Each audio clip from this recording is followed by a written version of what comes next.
Tremenda sorpresa nos regala el gobierno de Gustavo Petro en uno de sus artículos de la reforma laboral. Todo esto porque le van a pagar las prácticas a los estudiantes del SENA, hermano. Esa es una gran noticia para el país, para el estudiantado del SENA, porque reivindica un derecho que era necesario para esta comunidad educativa. Hombre, que les paguen al menos un salario mínimo por sus prácticas, porque están trabajando como cualquier trabajador en el país y algunos se aprovechan de que como les obligan o tienen que hacer las prácticas, pues no les pagan nada. Algunos les dan por ahí un bono para transporte, un bono para alimentación y nada más. Otros ni siquiera los voltean a mirar económicamente. Ahora, con la reforma laboral que está iniciando el gobierno Petro y que está intentando que la apruebe el descarado Congreso que tiene Colombia, pues ahí hay uno de los artículos y es que se le pague como si fuera cualquier trabajador a las prácticas, al estudiante del SENA. Y con contrato a término fijo. Y se van a beneficiar más de 445,000 estudiantes en Colombia. Nada la bobadita, ¿no? Pues hermano, eso es, vuelvo y repito, es un logro grandioso. Creo yo que uno como colombiano debe decir, estas son las iniciativas que debe tener el gobierno, que debe buscar en el Congreso. Son iniciativas que en realidad benefician a corto plazo a los estudiantes, sobre todo a los estudiantes del SENA, que en su mayoría son personas de escasos recursos y son personas muy pilosas que terminan regalándole su talento y su trabajo a empresarios que no agradecen, porque hay personas que sí les pagan, ¿saben? Hay personas que sí reconocen el trabajo aunque estén haciendo la práctica. Hay alcaldías, hay diferentes entidades que se aprovechan de esa situación. Ahora van a tener por ley, si se logra aprobar la reforma laboral, por eso es que todos los colombianos debemos estar, hombre, pilas, apoyando y diciéndole al Congreso, la reforma laboral se necesita urgente. Hermano, yo lo viví en experiencia propia, uno regalarse 6 meses en una práctica donde estaba aburrido por lo que hacía, cumpliendo horario, sin lugar a dudas, es algo que no se puede seguir permitiendo en Colombia. Sí, mire, hay casos como usted dice. También conozco pues amigos que también hicieron su estudio en el SENA y tenían que venirse desde la vereda, hacer la práctica en tales entidades, hombre, y no les daban absolutamente nada. Algunos les daban un espacio para que durmieran y ya, en algunas viviendas. O sea, a mí me parece eso esclavizante. Usted sabe que pues trabajar 6 meses gratis cuando las necesidades no dan espera. Pues hombre, yo creo que los estudiantes del SENA deberían pues agradecer, ¿no? Eso es obvio que lo deben hacer los gobernantes, pero no lo han hecho. Pero hay que decir gracias al gobierno de Gustavo Petro por lo que está intentando hacer en el Congreso. Hay que esperar si el Congreso le da la gana de aprobar la reforma laboral, porque por lo visto esos degenerados se ganan alrededor de 50 millones para ir a salirse de las plenarias del Congreso. Y otro tema muy importante que sucedió durante la semana es obviamente las durísimas declaraciones de Mancuso contra el uribismo, que lo vuelva a dejar contra las cuerdas y que ellos siguen desde allá, desde esa línea, negándolo todo. Y un tema muy importante para recordarle nuevamente a los colombianos es el tema de Pacho Santos y la creación del bloque capital. Sí, es un caso, mire, que Pacho Santos es columnista y es analista especial de la revista Semana con Vicky Dávila.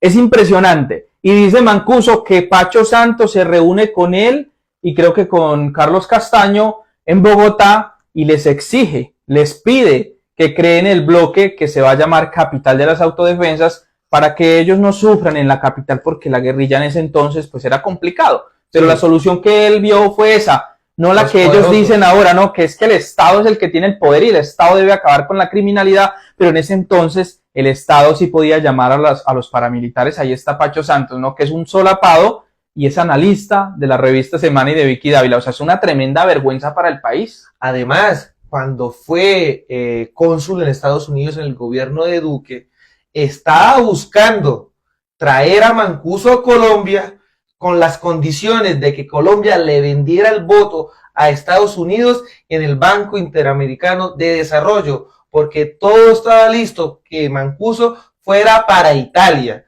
Terrible jugada que le sale en contra al uribismo y que ahora les duele y que no tienen cómo contrarrestar la realidad que cuenta Mancuso a los colombianos. Sí, ahora salen con el cuento de que porque es un criminal, que es obvio que es un criminal, ha sido un criminal, que no tiene credibilidad para lo que dice, pero antes era el amigo, el cercano, el compañero, el patriota, el que llevaban al Congreso, al que lo entrevistaban, sí, pero ahora que está hablando contra ellos, ahora sí no se le puede creer absolutamente nada. Tremendo, este país está, mejor dicho, repleto de ampones, pero ahí mire que la justicia, poco a poco, la JEP, ese era el miedo que le tenían a la JEP, porque Mancuso iba a empezar a hablar y iba a tener la libertad de hablarle a los medios de comunicación. Además, toca un tema muy importante que creo que el gobierno Petro debe acelerar, porque Petro le otorga el cargo de gestor de paz, pero él habla que está tras las rejas ilegalmente. Él quiere construir país, me parece muy bien, nosotros que somos una zona muy violenta en Colombia, incluso donde él fue comandante, él dice, déjenme salir para al menos empezar a encontrar las víctimas que desaparecimos. Sí, digamos que en ese caso de gestor de paz, ojalá este tipo le cumpla al país, le cumpla al gobierno, porque la buena fe del gobierno Petro, pues, es bastante, hay que decirlo, pero sabemos que estos tipos son unos, son muy berracos en la criminalidad, entonces uno no sabe si en realidad le van a aportar en sí al país o no. Hasta ahora lo viene haciendo, porque ya ha dado algunos detalles de ubicaciones de fosas comunes y todo eso, y están súper asustados los miembros de las fuerzas militares que tenían vínculos con ellos, los políticos de aquel entonces, y obviamente el uribismo. Sé que esa palabrita a veces es cansona, pero ¿qué hacemos si esta gente, o bueno, los que están en el poder, polarizados también? Sí, esa es la realidad. Y por último, hermano, hay dos candidatos que se empiezan a mover, dos candidatos que llaman oposición inteligente, pero que no tienen nada inteligente para contrarrestar a Petro en el 2026.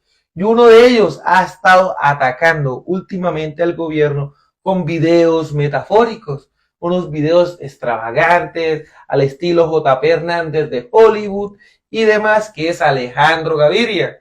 Ante ello, Petro lo peina en uno de sus trinos, donde le dice que dejó perder 1.5 billones de pesos para la construcción de universidades cuando él fue ministro de Educación y que esa plata resultó en el FOMAC. Ahorita el hombre demanda a Petro ante la corte y la corte le da la razón a Petro.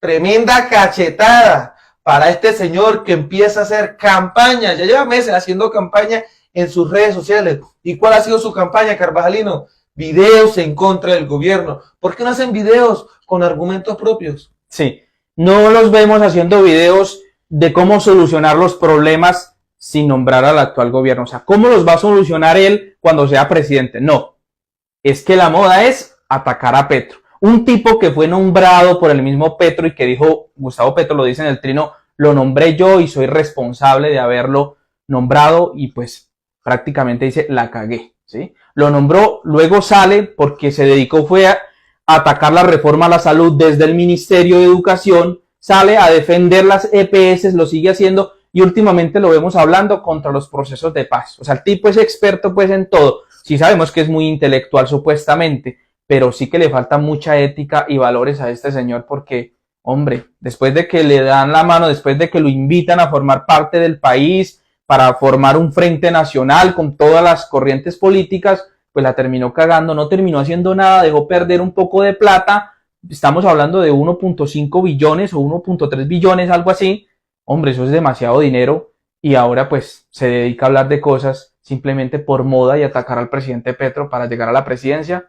¿Qué espera uno de un man de esos como presidente? Yo creo que este señor va a hacer alianzas con la señora Claudia López, porque pues es más o menos como la línea política que ellos van a manejar, porque así como Gaviria, Claudia ha venido atacando al presidente, pero pues llegan momentos donde desaparecen y no tiene una contundencia real sobre el país, sobre la construcción verdadera de país, sino son ideas esporádicas y es atacando al presidente. Todo es poder económico, intereses económicos, la realidad, y yo lo he dicho, o sea, gente que ha estado en los gobiernos anteriores, gente que se ha enriquecido con los recursos públicos, diciéndole a los colombianos que ellos tienen la solución, que Petro